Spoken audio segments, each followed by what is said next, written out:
तो जिन कहानियों की हम बात करेंगे वो जो इस संस्कृति का आधार बनाती हैं वो असल में भौतिक विज्ञान ही हैं, जिसे बड़ी सुंदरता से एक लोक कथा की तरह एक साकार रूप में कहा गया है। और ये वही मूलभूत शक्तियां हैं जिनसे ये सृष्टि बनी है। ये शक्ति जिसे हम कहते हैं देवी। आज हम आपको ले चलेंगे एक ऐसी यात्रा पर जो ना तो कभी देखी गई है, ना ही कभी कल्पना की गई है। एक यात्रा जो अतुलनीय है, अकल्पनीय है और रोमांच से परिपूर्ण है।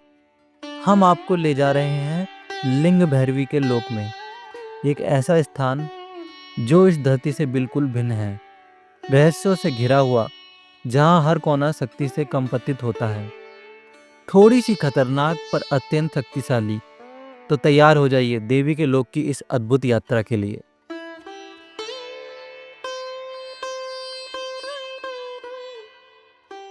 आज हम देवी के उस दिव्य लोक की बात करेंगे जहां हमारी लिंग भैरवी निवास करती है।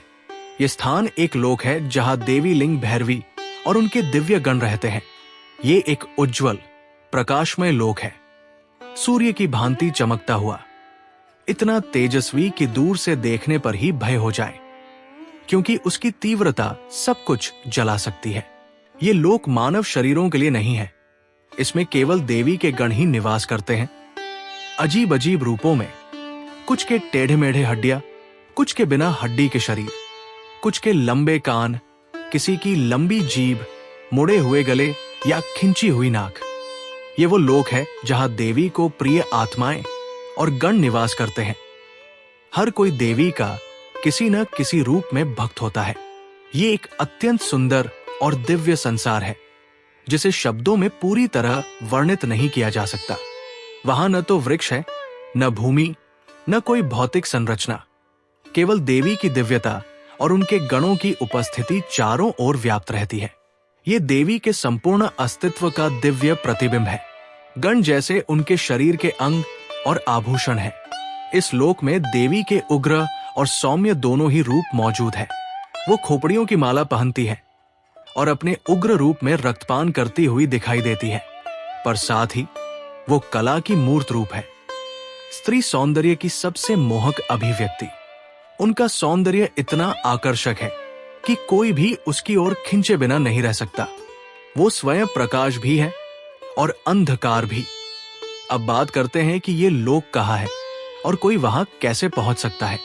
देवी का ये लोक भौतिक नहीं है, ये मानवीय आंखों से अदृश्य है।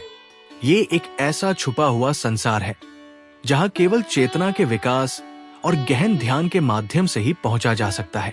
इसमें प्रवेश तभी संभव है जब कोई व्यक्ति लिंग भैरवी का सच्चा साधक हो, जो निरंतर देवी में लीन रहता हो। अब मैं बताता हूं ये दिव्य लोक पृथ्वी से कितनी दूर है। ये आकाश की गहराइयों में पृथ्वी से लगभग 90,000 कोस की दूरी पर स्थित है, लेकिन ये दूरी भौतिक गणनाओं से नहीं मापी जा सकती। ये एक दिव्य गणना की बात है। आज की भाषा में इन्हें हम एलियन या दिव्य प्राणी कह सकते हैं, जो समय समय पर पृथ्वी पर आते हैं।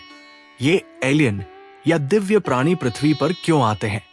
कभी कभी केवल जिज्ञासा से, या पृथ्वी और यहाँ के प्राणियों को देखने व ज्ञान या आशीर्वाद बांटने के लिए। कई बार लिंग भैरवी के आदेश से, जब पृथ्वी पर कोई बड़ी चुनौती आती है, मानवता के कल्याण हेतु, और कभी कभी अपने ही आत्मिक विकास या कर्मों के चक्र को पूर्ण करने के लिए। पृथ्वी एक ऐसा पड़ाव है जो चेतना की यात्रा में पार करना होता है। वास्तव में पृथ्वी वो केंद्र है जहां से हर लोक जुड़ा है। मोक्ष की यात्रा भी पृथ्वी से ही होकर जाती है। लिंग भैरवी का लोक उनके प्रिय भैरव और उनके सभी गणों का भी लोक है। कई मानवी आत्माएं भी वहां गणों के रूप में विद्यमान है। तो पृथ्वी पर रहते हुए कोई लिंग भैरवी के लोक और उनकी कृपा से कैसे जुड़ सकता है? लिंग भैरवी एक ऐसी दिव्य माता है जिन्होंने समस्त ब्रह्मांड को अपनी गोद में समेट रखा है। उनकी गोद में ही सारे प्राणी पोषित होते हैं। यदि आप आध्यात्मिक पथ पर हैं, तो उनसे जुड़ने का सबसे सुंदर तरीका है कि उन्हें आपके पास आने दें। वो स्वयं आपको खोज ले। वो 10 महाविद्याओं में से एक है। और आपकी साधना को सरल बना सकती है। आपको उन शक्तियों से बचा सकती है जो आपकी राह में बाधा डाल सकती है। लिंग भैरवी को अच्छे बुरे, सही गलत की परवाह नहीं है। वो आपके भीतर की मासूमियत और उस जीवन ज्योति को देखती है जिससे आप जीवन जीते हैं। आपने चाहे जैसा भी जीवन जिया हो, चाहे कितनी ही गलतियां की हो, अगर आप बार बार गिरकर उठने को तैयार हैं, तो वो अपना हाथ आपके ऊपर रख सकती है और आपको अपनी कृपा से भर सकती है। वो ये सिखाती है कि आध्यात्मिक ऊर्जा को मानव कल्याण और आत्म विकास के लिए कैसे उपयोग किया जाए, जिससे आपकी साधना सरल और फलदायक बन सके। कई साधक राह भटक जाते हैं और गलत निर्णयों के कारण कष्ट भोगते हैं। निष्कर्ष, लिंग भैरवी का लोक कोई भौतिक स्थान नहीं, बल्कि एक दिव्य चेतना का क्षेत्र है जो केवल गहन साधना, भक्ति और आत्मिक शुद्धता के माध्यम से ही अनुभूत किया जा सकता है। ये लोक देवी के गणों और उन आत्माओं का वासस्थान है जो उनकी कृपा के अधिकारी है। देवी किसी के कर्मों से नहीं, बल्कि उसकी जिजीविषा और आत्मिक उत्कंठा से जुड़ती है। वो किसी को भी अपना बना सकती है यदि उसमें बार बार गिरकर उठने का साहस हो। उनकी कृपा साधक के लिए मार्गदर्शक भी बन जाती है और रक्षक भी। जो भी साधक उन्हें समर्पित होकर पुकारता है, उनके लोक की ऊर्जाएं उसके जीवन में उतर सकती है, उसे दिशा, शक्ति और दिव्यता से भर सकती है। इसलिए देवी के लोक को खोजना बाहर की नहीं, भीतर की यात्रा है। एक ऐसी यात्रा जो हमारे अंतःकरण को दिव्यता के स्पर्श से बदल देती है।